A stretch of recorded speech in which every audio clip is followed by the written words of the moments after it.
Today I'm going to be showing you how you can create your PayPal account step by step. But before that, let me just say that I am glad that you are doing so, because PayPal is accepted by millions of services and millions of different merchants, and you can send and accept money from anyone. And by doing so, you are getting closer and closer to the digital market. So to begin, what you want to do is you want to search for PayPal. After that, you will go to their main page and you will click on sign up. After that, PayPal presents you with two options, a personal account or a business account. Now, a personal PayPal account is great for buying goods and services online and for being able to transfer funds between your own PayPal account and anyone else's with no additional fee charge.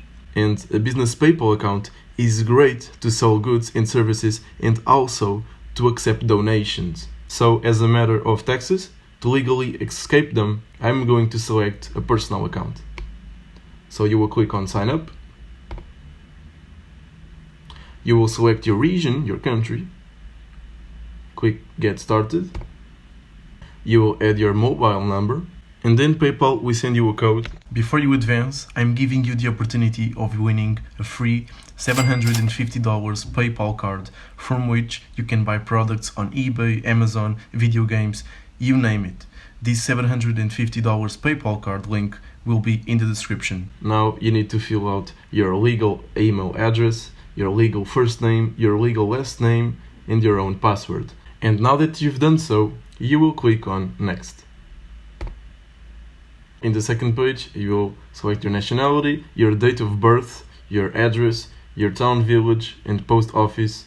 And now that you have fulfilled all the gaps, you will then click on both of these boxes. But first, you will need to read your user agreement, your privacy statement, and your key payment and service information. After you've done so, you will click on agree and create account. And for example, you can add a card to start using your PayPal account, but keep in mind that adding a debit card and a credit card will make you pay just a small fee of like $2. And now, as you can see in my dashboard, your account has been created.